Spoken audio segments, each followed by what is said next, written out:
Hello student.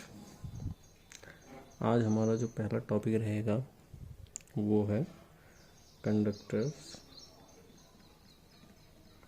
And insulator. तो conductors क्या होते हैं, देखो जो पिछली पुरानी क्लासेस में हमने पढ़ाई है। कंडक्टर्स होते हैं ऐसे सब्सटेंस जो इलेक्ट्रिसिटी या चार्ज को अपने में से इजीली फ्लो होने देते हैं।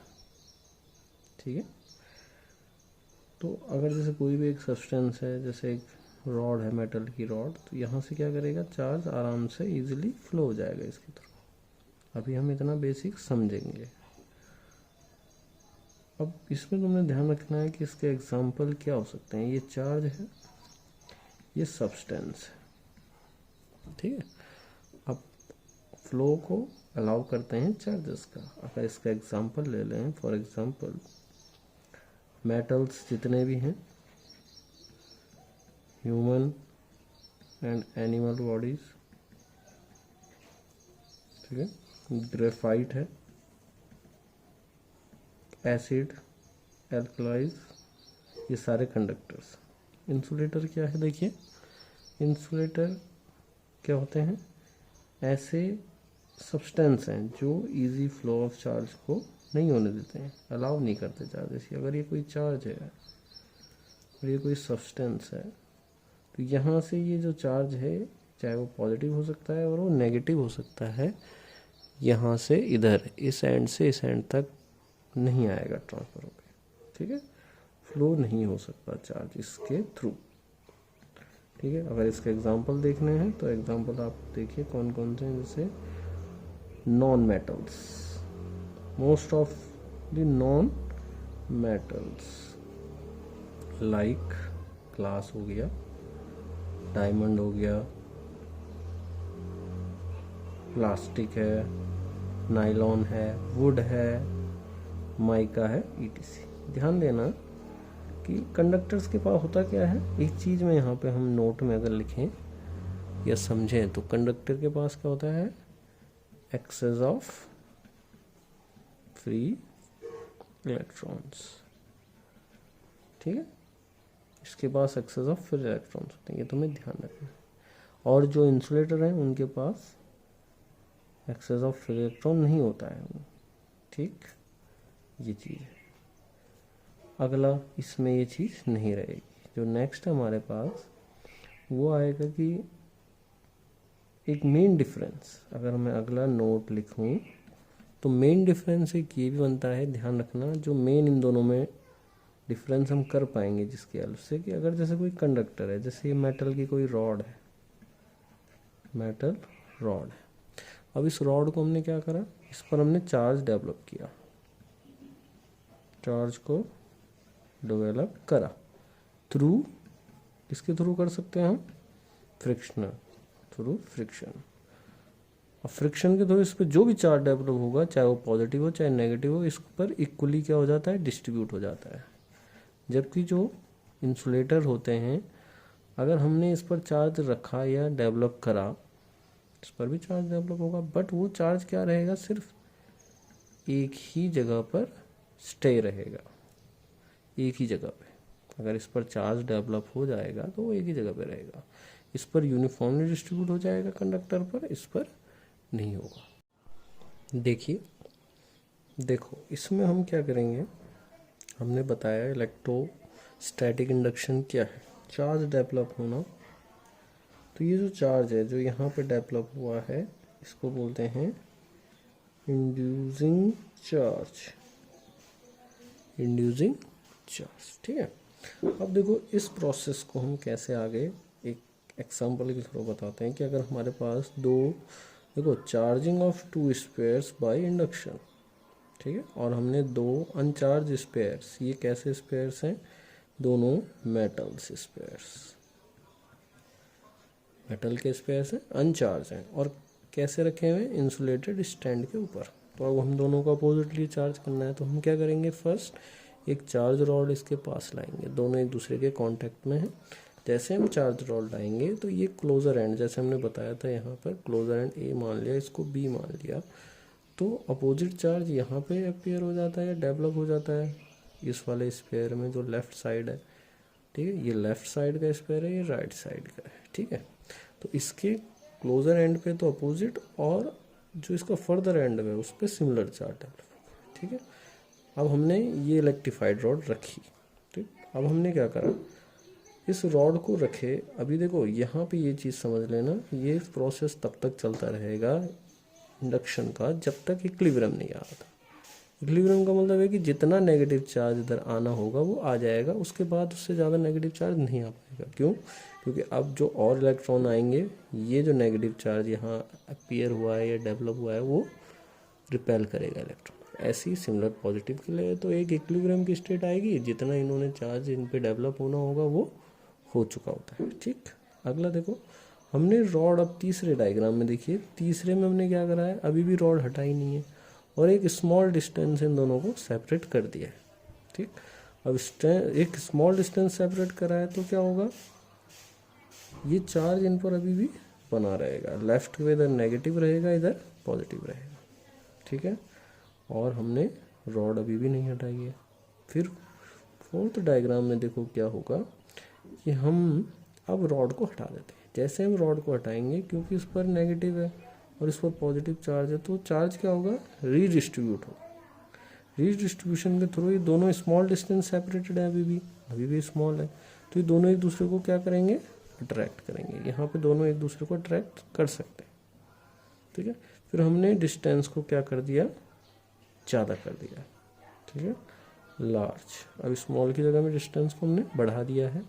तो अब क्या होगा, हमने बताया था कंडक्टर्स क्या करते हैं, उन पर जितना भी चार्ज डेवलप होगा वो क्या हो जाता है, यूनिफॉर्मली डिस्ट्रीब्यूटेड, सब जगह एक जैसा डिस्ट्रीब्यूट हो जाएगा। ठीक है, तो ये हमने देखा कि जो मेटल, जो लेफ्ट साइड का मेटलिक स्क्वायर था, जो राइट साइड का था, एक पर नेगेटिव चार्ज आ गया और एक पर पॉजिटिव चार्ज आ गया। ठीक है, तो इस पूरे प्रोसेस में हमने देखा कि ये जो इलेक्ट्रीफाइड रॉड है, इससे कोई भी चार्ज क्या नहीं होता, नहीं गया, लूज एनी चार्ज। ये कोई भी चार्ज बिना लूज करे हुए क्या करेगा, विदाउट लूजिंग एनी चार्ज, इन दोनों को इसने क्या दे दिया है, चार्ज दे दिया। तो इसको क्या बोलेंगे, चार्जिंग बाय इंडक्शन। ठीक है, चार्जिंग बाय फ्रिक्शन पढ़ लिया था, अब चार्जिंग बाय इंडक्शन भी हो चुका है। फिर देखिए इसमें अर्थिंग, हमारा अगला टॉपिक रहेगा अर्थिंग। देखिए अर्थिंग क्या होती है, अर्थिंग और it is also called grounding.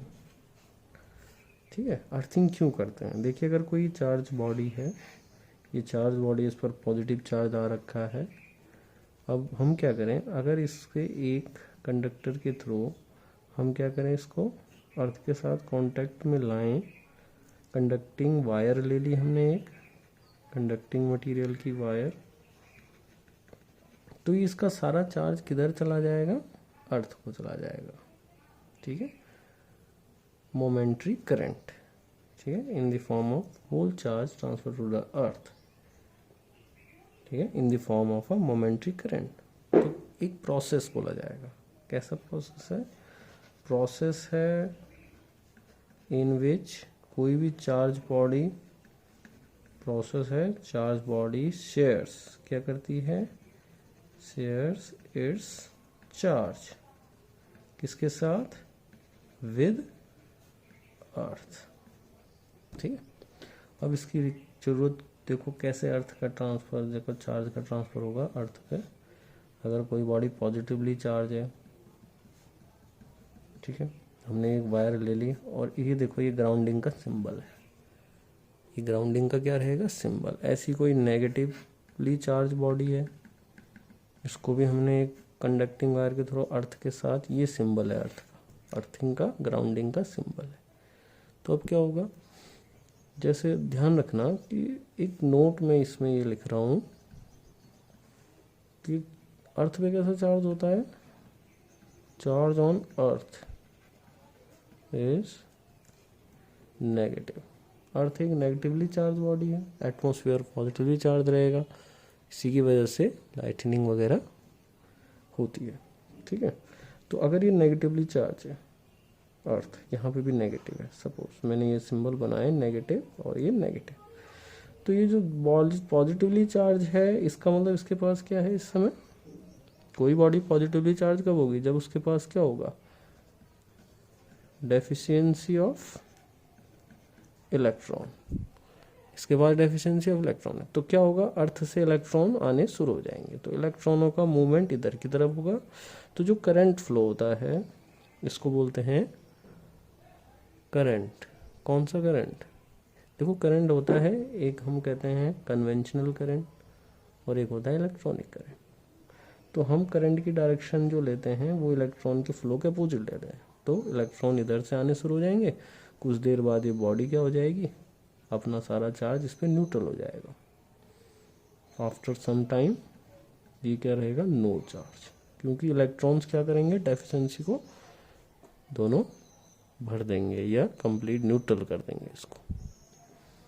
फिर अब पॉजिटिव देखो, नेगेटिव चार्ज देखो, तो पॉजिटिवली चार्ज बॉडी में इलेक्ट्रॉन कहाँ से आते हैं, अर्थ से।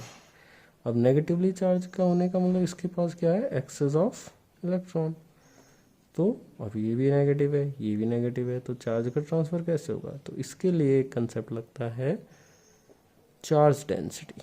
चार्ज डेंसिटी आगे का टॉपिक है, बट ये देख लेना कि अर्थ की चार्ज डेंसिटी क्या रहेगी, इस बॉडी की चार्ज डेंसिटी से कम रहेगी, तो ये हाई है, हाई चार्ज डेंसिटी,